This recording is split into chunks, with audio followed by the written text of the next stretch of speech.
তো এখনো পর্যন্ত পর্যায় সারণীর অনেক ইম্পর্টেন্ট টপিক নিয়ে আমরা আলোচনা করেছি এবং তারই মধ্যে এই দীর্ঘ পর্যায় সারণীর হলো খুবই একটা ইম্পর্টেন্ট টপিক, তাই তো? আমরা এই দীর্ঘ পর্যায় সারণীর অনেক কি ইম্পর্টেন্ট বৈশিষ্ট্য নিয়েও আলোচনা করেছি। ওকে, তো যারা যারা এখনো এই সকল টপিকের ভিডিওগুলো দেখোনি তাদের জন্য আমি ওই সকল ভিডিওর লিঙ্ক ডিসক্রিপশন বক্সে দিয়ে দিয়েছি, তোমরা সময় মতো দেখে নিও। ওকে, তো এবার আসি আজকের টপিকে। আজকে আমি তোমাদের সাথে এই দীর্ঘ পর্যায় সারণীরই মেরিটস এবং ডিমেরিটস নিয়ে আলোচনা করব। হ্যাঁ, কি এই দীর্ঘ পর্যায় সারণীর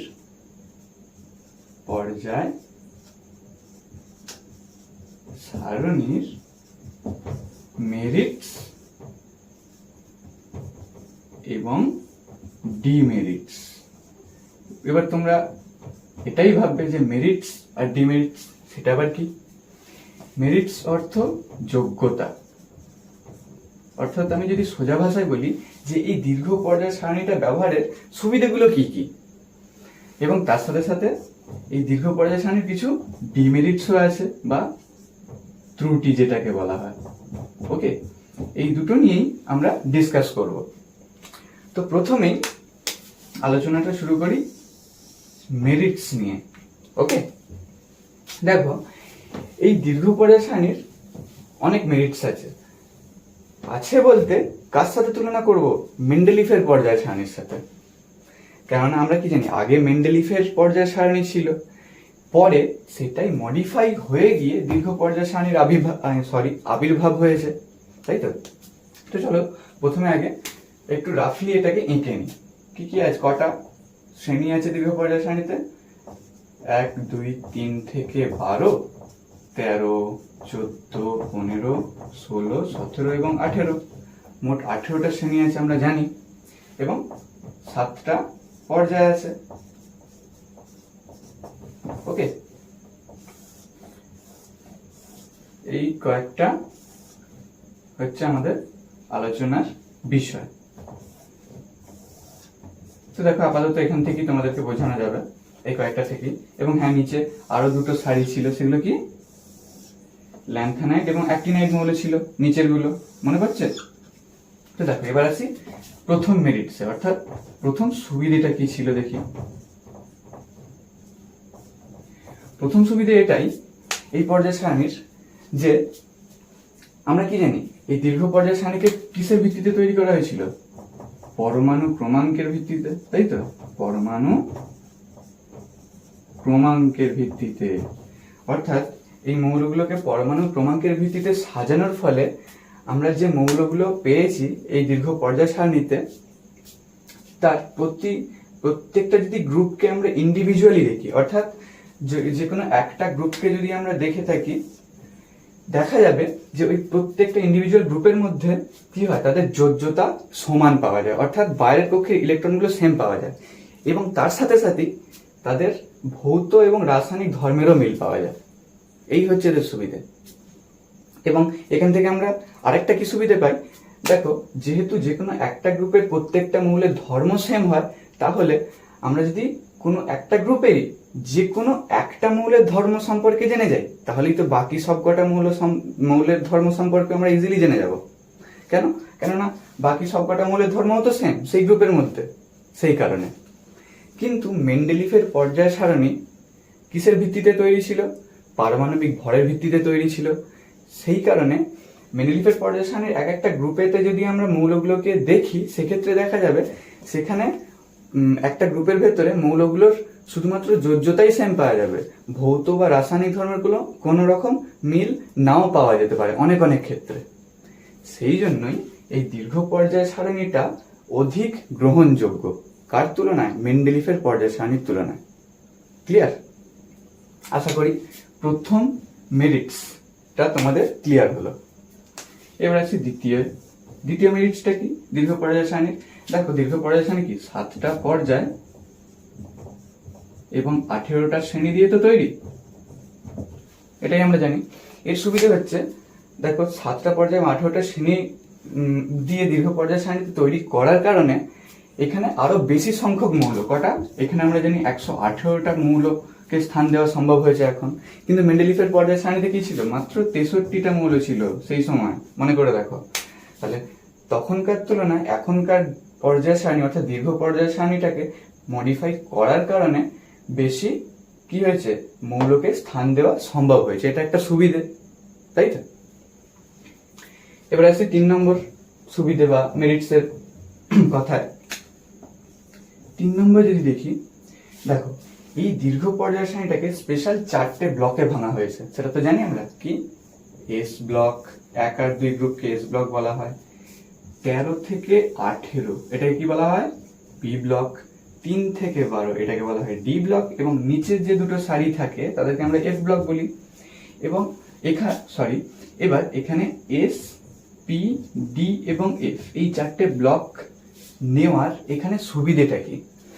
সব থেকে বড় সুবিধা হচ্ছে যে প্রত্যেকটা ব্লকের রাসায়নিক ধর্ম কিন্তু আলাদা, অর্থাৎ এস ব্লকের মৌলগুলোর রাসায়নিক ধর্ম আলাদা, পি এর আলাদা, ডি এর মৌলের রাসায়নিক ধর্ম আলাদা এবং এফ এরও আলাদা। বোঝা গেল? অর্থাৎ বিভিন্ন মানে কি, যে যার নিজের ধর্মের ভিত্তিতে কি হচ্ছে, প্রত্যেকটা মৌলকে নিজের নিজের ব্লকেতে থাকার সুযোগ করে দেওয়া হচ্ছে। ক্লিয়ার? কিন্তু মেন্ডেলিফের পর্যায় সারণীতে এরকম কোনো সুবিধে ছিল না, তাই দীর্ঘ পর্যায় সারণী আবার বলবো অধিক গ্রহণযোগ্য। এবার হচ্ছে 4 নম্বর। দেখো তুলনা দিয়ে শুরু করি 4 নম্বরটাকে। কার সাথে? মেন্ডেলিফের পর্যায় সারণীর সাথে। মেন্ডেলিফের পর্যায় সারণীতে কি কি ছিল? যে একটা কোনো গ্রুপের 2টো করে সাবগ্রুপ ছিল তো, বা যদি তোমরা এখনো দেখতে পাবে যে মেন্ডেলিফের পর্যায় সারণীতে একটা গ্রুপেরই এ এবং বি নামে 2টো করে সাবগ্রুপ আছে অনেক অনেক গ্রুপের ক্ষেত্রে। এর ফলে সমস্যাটা কি হতো, যে এই দুটো গ্রুপের যোজ্যতা বাদ দিয়ে অন্য কোনো ধর্মের মিল যেহেতু ছিল না, সেক্ষেত্রে অনেক রকম কি তর্ক বিতর্কের সৃষ্টি হতো। কিন্তু দীর্ঘ পর্যায় সারণীতে এই সাবগ্রুপের কোনো সমস্যাই নেই, কারণ এখানে কোনো সাবগ্রুপই নেই। তার বদলে কি হয়েছে? নতুন নতুন গ্রুপ তৈরি করে দেওয়া হয়েছে। তার ফলে ধর্মর যে অমিল থাকবে সেটা নিয়েও কোনো বিতর্ক নেই। ওকে, এবার যদি সেই সব নিয়ে কিছু বিতর্ক না থাকে, তাহলে দীর্ঘ পর্যায় সারণীটা স্টাডি করা আমাদের ক্ষেত্রে অনেকটাই বেশি ইজি বা সহজ হয়ে গেছে এখন। ওকে, তো এবার আরেকটা পয়েন্টে আসি। আরেকটা পয়েন্ট নিয়ে যদি বলি, দেখো ভালো করে, মেন্ডেলিফের যে পর্যায় সারণীটা ছিল সেখানে কি দেখা গেছিল, যে গ্রুপ 1A, গ্রুপ 2A যেগুলো ছিল সেগুলো কিন্তু বর্তমানে দীর্ঘ পর্যায় সারণীতে গ্রুপ 1 এবং গ্রুপ 2 অর্থাৎ বাঁ দিকের যে গ্রুপগুলো আছে সেইগুলোতে পরিণত হয়েছে। অর্থাৎ গ্রুপ 1 এবং 2টাই হলো মেন্ডেলিফের পর্যায় সারণী, গ্রুপ 1A এবং 2A। ক্লিয়ার? তো এবার দেখো, এই যে মেন্ডেলিফের পর্যায় সারণীর গ্রুপ 3A থেকে 3A বলো বা 4A, 5A, 6A এই যে গ্রুপগুলো আছে বা 7A, এই গ্রুপগুলো দীর্ঘ পর্যায় সারণীর কোথায় অবস্থিত? সব ডান দিকে অবস্থিত। দেখো কোথায়? দীর্ঘ পর্যায় সারণীর ডান দিকে। ওকে, এখনো আছে। চলো তাহলে আরো দু একটা বলি। মেন্ডেলিফের পর্যায় সারণীর যে 8 নম্বর যে শ্রেণীটা ছিল, অর্থাৎ 8 নম্বর গ্রুপ ছিল, তাতে কটা করে? 3টে করে মৌল ছিল তো, মনে পড়ছে? কিন্তু দীর্ঘ পর্যায় সারণীতে যখন আমরা আসি, 8 নম্বর গ্রুপের যে 3টে করে মৌল ছিল সেই সবকটা মৌলকেই কি করা হয়েছে? আলাদা আলাদা গ্রুপে স্থান দিয়ে দেওয়া হয়েছে। বোঝা গেল যে আমি কি বলতে চাইছি? অর্থাৎ দীর্ঘ পর্যায় সারণীর ক্ষেত্রে কোনো একটা গ্রুপেতে 3টে করে মৌল থাকার কোনো প্রশ্নই নেই। এবার আসি লাস্ট আরেকটা, সেটা কি? ভালো করে দেখো, এই দীর্ঘ পর্যায় সারণী 3 থেকে 12 যদি আমরা ডি গ্রুপ দেখি, ডি গ্রুপের বেশিরভাগ সারিগুলোতে, স্পেশালি 4, 5, 6, 7 এই সকল পর্যায়গুলোতে কি করা হয়েছে? ডি ব্লকের এক একটা সারির ক্ষেত্রে 10টা করে সন্ধিগত মৌল রাখা হয়েছে। কি? সন্ধিগত মৌল। এটা এর একটা স্পেশাল ফিচার বলা যেতে পারে। ক্লিয়ার? তো এই এত কিছু কারণে আমরা কি দেখতে পেলাম, যে মেন্ডেলিফের পর্যায় সারণীর তুলনায় দীর্ঘ পর্যায় সারণী অনেকটাই মানে কি মডিফাইড মানে কি আমাদের স্টাডি করার জন্য বেশি সুবিধাজনক। সেই জন্যই বর্তমানে কি করা হয়, দীর্ঘ পর্যায় সারণীটা কি বেশি গ্রহণযোগ্য বলে মনে করা হয়। এবার আসি এই দীর্ঘ পর্যায় সারণীর ডিমেরিট সম্পর্কে। ডিমেরিটস অর্থাৎ সুবিধে থাকলে ত্রুটিও তো কিছু না কিছু আছে না, সেগুলো নিয়ে আলোচনা করি।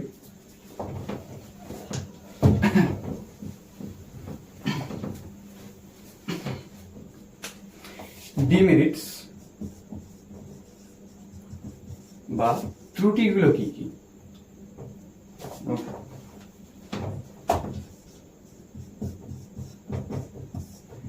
ত্রুটিগুলো হলো, প্রথমেই দেখো যে তোমরা যদি একটু ভালো করে লক্ষ্য করে দেখো যে হাইড্রোজেনের অবস্থান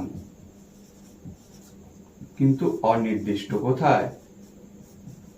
দীর্ঘ পর্যায় সারণীতে। যদি বলো কেন, কারণ এই হাইড্রোজেনের বৈশিষ্ট্য কিন্তু গ্রুপ 1 এবং গ্রুপ 17 এদের দুজনের সাথে কোথাও না কোথাও মিল আছে। অর্থাৎ হাইড্রোজেন যে মৌলটা আছে তার কিছু কিছু ধর্ম গ্রুপ 1 এর মৌলের সাথে, আবার কিছু কিছু ধর্ম গ্রুপ 17 এর মৌলের সাথে মিল পাওয়া যায়। সেই কারণে দীর্ঘ পর্যায় সারণীতে হাইড্রোজেনের অবস্থানটা এখন পর্যন্ত কিন্তু বিতর্কিত, মানে কোথায় রাখা হবে সেটা নিয়ে এখনো মানে নিশ্চিতভাবে কোনো সিদ্ধান্ত করা হয়নি। ক্লিয়ার? এটা একটা ডিমেরিটস। 2 নম্বর হচ্ছে হিলিয়াম যে নিষ্ক্রিয় মৌলটা আছে, সেটা নিয়ে তোমরা যদি একটু ভালোভাবে লক্ষ্য করো, হিলিয়ামের ইলেকট্রন বিন্যাস যদি করি কত, হিলিয়ামের প্রথম কক্ষে বা কে কক্ষ যেটাকে বলি সেখানে শুধুমাত্র 2টো ইলেকট্রন, অর্থাৎ বাইরের পক্ষে 2টো ইলেকট্রন। অর্থাৎ হিলিয়ামের যোজ্যতা কত হওয়া উচিত? হিলিয়ামের যোজ্যতা হলো 2। সেই অনুযায়ী যোজ্যতা হিসাবেই যদি আমরা বিবেচনা করি তাহলে তো হিলিয়ামকে গ্রুপ 2 এতে থাকা উচিত ছিল, তাই তো? কিন্তু কোথায় আছে? গ্রুপ 2 এতে না থেকে গ্রুপ 18 দেখতে পাওয়া যায়। কেন? কারণ হিলিয়াম হলো একটা নিষ্ক্রিয় গ্যাস, অর্থাৎ নিষ্ক্রিয় গ্যাসের সাথে অনেক ধর্মের মিল থাকার কারণে গ্রুপ 2 এতে না রেখে হিলিয়ামকে গ্রুপ 18 এ রাখা হয়। এটা আর একটা ডিমেরিটস। ক্লিয়ার? তো চলো তৃতীয়টা কি? তোমরা একটা জিনিস অবশ্যই লক্ষ্য করেছো যে এই দীর্ঘ পর্যায় সারণীতে কিন্তু এই যে ল্যান্থানাইট এবং অ্যাক্টিনাইট এই 2 প্রকার যে মৌলগুলো, এই যে 2 প্রকার মৌলগুলো আছে, এই 2 প্রকার মৌলগুলোকে কি করা হয়েছে, দীর্ঘ পর্যায় সারণীর মেন যে ছকটা অর্থাৎ আসল যে পর্যায় সারণী সেখান থেকে পৃথক ভাবে নিচেতে স্থান দেওয়া হয়েছে। তো নিচে 2টো আলাদা সারি এঁকেছিলাম আমি, সেগুলো এই সমস্যাটা কিন্তু আগে থেকেই ছিল। মেন্ডেলিফের পর্যায় সারণীতেও এই ল্যান্থানাইট এবং অ্যাক্টিনাইট মৌলগুলোকে মেন পর্যায় সারণী থেকে আলাদাই রাখা হয়েছিল, এমনকি দীর্ঘ পর্যায় সারণীতেও তাই করা হয়েছে। এখনো পর্যন্ত এদেরকে কি দীর্ঘ পর্যায় সারণীর আসল যে ছকটা সেখানে স্থান দেওয়া সম্ভব হয়নি। এটা একটা ডিমেরিটস। আর একটা লাস্ট বলি, 4 নম্বর। দেখো মেন্ডেলিফের পর্যায় সারণীতে আমরা একটা ত্রুটি সম্পর্কে আলোচনা করেছিলাম যে কোন একটা মৌলের কি তার বিভিন্ন আইসোটোপ, এই তো আইসোটোপ ছিল। তো এই আইসোটোপ গুলোকে কি করা হচ্ছিল, একই স্থানে রাখা হচ্ছিল। যেমন আমি যদি এক্সাম্পল নিই 1H1, 1H2, 1H3, অর্থাৎ হাইড্রোজেনের যে 3টে আইসোটোপ, এই 3টে আইসোটোপকে কি করা ছিল, হাইড্রোজেন যেখানে রাখা হয় সেই একটা জায়গাতে 3 রকমের আইসোটোপ কি রেখে দেওয়া হচ্ছিল, তাই তো? সেটাই কি বলা হচ্ছে এই দীর্ঘ পর্যায় সারণী, অর্থাৎ হচ্ছে মডার্ন পিরিয়ডিক টেবিল যেটা, সেখানে তো এই সমস্যাটা এখনো রয়ে গেছে যে কোনো একটা জায়গাতে মানে কোনো একটা গ্রুপের মধ্যে যে মৌলটা আছে তার সবকটা আইসোটোপকে সেই গ্রুপের সেই স্থানেতেই রাখা হয়েছে এখনো পর্যন্ত। এই সমস্যার সমাধান এখনো হয়নি। ক্লিয়ার হলো? তো দেখো এই হচ্ছে 3-4 রকমের ডিমেরিটস কার, দীর্ঘ পর্যায় সারণীর। তো এবার তোমাদেরকে একটা ইম্পর্টেন্ট টপিক নিয়ে একটু বোঝাই। সেটা কি? সেটা এই একটু আগে আমি দীর্ঘ পর্যায় সারণীর ডিমেরিটসেই প্রথম পয়েন্টে যেটা বলেছি, প্রথম পয়েন্টে কি বলেছিলাম যে হাইড্রোজেনের অবস্থান নিয়ে তো বিতর্কের সৃষ্টি হয়েছিল, সেটা নিয়ে একটু ডিটেলসে বলবো। তার কারণ তোমাদের পরীক্ষার জন্য এইটা হলো একটা খুবই ইম্পর্টেন্ট কোয়েশ্চেন। তো চলো আগে আলোচনা করি, তারপর কোশ্চেনটা কি হবে সেটা নিয়ে একটু একটু আলোচনা করব। দেখো এই হাইড্রোজেনের কি বলেছিলাম যে গ্রুপ 1 এবং গ্রুপ 17। হাইড্রোজেন তো এই দুই প্রকার গ্রুপের মৌলের সাথেই ধর্মের মিল দেখায় কোথাও না কোথাও। সেই মিলগুলো কি কি দেখা যায়, যেমন গ্রুপ 1 এর সাথে গ্রুপ 1 এর মৌলগুলো কি, এরা সবাই তড়িৎ ধনাত্মক মৌল। অর্থাৎ গ্রুপ 1 এর যে মৌলগুলো আছে সেগুলোকে ক্ষার ধাতু বলা হয়। ওই ক্ষার ধাতু যে মৌলগুলো আছে তারা সবাই তড়িৎ ধনাত্মক। এবার দেখা যায় হাইড্রোজেনও কি না তড়িৎ ধনাত্মক মৌল। বোঝা গেল? তাহলে একটা মিল পাওয়া গেল যে হাইড্রোজেনও তড়িৎ ধনাত্মক এবং গ্রুপ 1 এর মৌলগুলো তড়িৎ ধনাত্মক। এবার 2 নম্বর মিলটা কি ছিল? 2 নম্বর মিল হচ্ছে এটাই যে হাইড্রোজেনেরও যোজ্যতা 1 এবং গ্রুপ 1 এর মৌলের যোজ্যতাও 1। তাই তো? গ্রুপ 1 এর বাইরের কক্ষের ইলেকট্রন কটা? একটা। সেরকম হাইড্রোজেনেরও বাইরের কক্ষের ইলেকট্রন হচ্ছে একটাই। তাহলে এটা আরেকটা মিল। এবার 3 নম্বর মিল কি আছে দেখো, গ্রুপ 1 এর মৌলগুলো সবাই হচ্ছে বিজারক পদার্থ। সবাই কি বিজারক। সেরকমই হাইড্রোজেনও কিন্তু একটা বিজারক পদার্থ। কিভাবে বুঝবে? দেখো গ্রুপ 1 এর মৌলগুলো কি করে, বাইরের কক্ষে তো ওদের একটা ইলেকট্রন আছে, সেই একটা ইলেকট্রনকে বের করে দিয়ে তারা কি ক্যাটায়নে পরিণত হয়ে যায়। সেরকম ভাবে হাইড্রোজেনও কি করে, একটা ইলেকট্রন ছেড়ে দিয়ে হাইড্রোজেনও H+ অর্থাৎ ক্যাটায়নে পরিণত হয়ে যায়। কার মতো? ঠিক ক্ষার ধাতু বা গ্রুপ 1 এর মৌলগুলোরই মতো। আরো মিল আছে, যেমন যদি আমি আরেকটা বলি, যেমন এই যে গ্রুপ 1 এর ক্ষার ধাতু তারা কি করে, অক্সিজেনের সাথে যুক্ত হয়। ঠিক আছে তো? অক্সিজেনের সাথে যুক্ত হয়ে কি তৈরি করে? অক্সাইড তৈরি করে। সেরকমই হাইড্রোজেনও কি করে, হাইড্রোজেনও কোনো না কোনো রকম ভাবে অক্সিজেনের সাথে যুক্ত হয়, যুক্ত হয়ে গিয়ে তারাও কি তৈরি করে, হাইড্রোজেনের কোনো না কোনো অক্সাইড তৈরি করে ফেলে। ক্লিয়ার? তো এই ছিল গ্রুপ 1 এর সাথে কয়েকটা মিল। কার? হাইড্রোজেনের। তো গ্রুপ 1 তো হয়ে গেল। এবার গ্রুপ 17 এর সাথে কি কি মিল আছে সেগুলোও দেখি। দেখো প্রথম মিল, গ্রুপ 17 এর মৌলগুলো কি, হ্যালোজেন বলা হয়ে থাকে। তারা কি সবাই অধাতু। তাই তো? সবাই তো অধাতু গ্রুপ 17 এর মৌলগুলো। সেরকমই দেখো হাইড্রোজেনও কিন্তু একটা অধাতু। ক্লিয়ার হলো? এবার 2 নম্বর পয়েন্টে আসি। দেখো এরা সবাই কি দ্বিপরমাণুক, অর্থাৎ দ্বিপরমাণু গ্যাস। অর্থাৎ যে গ্রুপ 17 এ কি কি মৌল আছে, ফ্লোরিন, ক্লোরিন, ব্রোমিন, আয়োডিন, এই যে মৌল আছে তারা সবাই F2Cl2 Br2I2 এই অবস্থায় থাকে। সেই জন্য এদেরকে দ্বিপরমাণুক বলা হচ্ছে, এবং এরা গ্যাসীয়, সেই জন্য গ্যাস বলা হচ্ছে। এবার কি বলা হচ্ছে, এই হাইড্রোজেনও কিনা দ্বিপরমাণুক গ্যাসীয় পদার্থ একটা, অর্থাৎ এর সাথে এদের মিল আছে। ক্লিয়ার? তো আরেকটা মিল বলি, সেটা কি, এখানে কি করে, এই যে হ্যালোজেন মৌলগুলো আছে, যদি আমি এই হ্যালোজেন মৌলগুলো ধাতুর সাথে যুক্ত হয়ে কি তৈরি করে, ধাতুর সাথে যুক্ত হয়ে হ্যালাইড তৈরি করে। কি? হ্যালাইড। সেই রকম ভাবে হাইড্রোজেনও কিনা ধাতুর সাথে যুক্ত হয়, যুক্ত হয়ে গিয়ে কি তৈরি করে, হাইড্রাইড তৈরি করে। অর্থাৎ যেমনটা হ্যালোজেন মৌলগুলো করে ধাতুর সাথে যুক্ত হয়ে, সেরকমটাই হাইড্রোজেনও ধাতুর সাথে যুক্ত হয়ে একই কি যৌগের সৃষ্টি করে থাকে।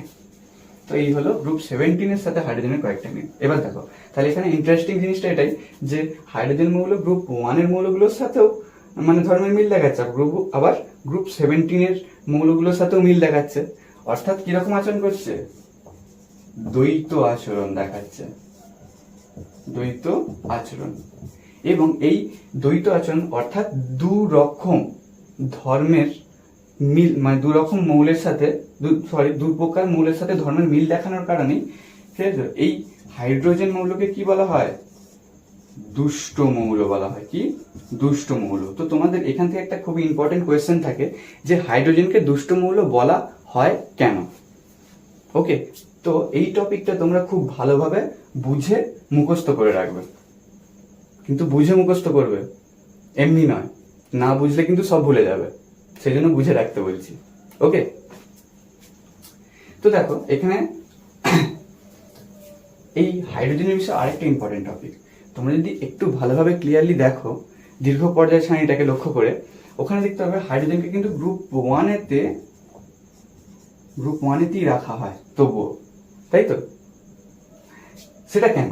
তার কারণ হাইড্রোজেনের যোজ্যতা কত? হাইড্রোজেনের যোজ্যতা হলো 1 এবং গ্রুপ 1 মৌলগুলোর যোজ্যতাও 1। সেই কারণে যোজ্যতার ভিত্তিতেই হাইড্রোজেনকে কি করা হয়েছে? গ্রুপ 1 রাখা হয়েছে। ক্লিয়ারলি বোঝা গেল? তো এই ছিল আজকের মূল বিষয়বস্তু। আশা করি তোমরা প্রত্যেকটা টপিক ক্লিয়ারলি বুঝতে পেরেছো। ওকে, আর তোমাদেরকে যেমন প্রতিবারই বলি, এবারেও বলছি যে তোমরা প্রত্যেকটা জিনিসকে ভালো করে বুঝে মনে করার চেষ্টা করবে, কারণ বিজ্ঞান হলো একটা বোঝার বিষয়, মুখস্থ করার জিনিস নয় এটা। ওকে, তো চলো আবার তোমাদের সাথে দেখা হবে নেক্সট টপিকেতে। ওকে।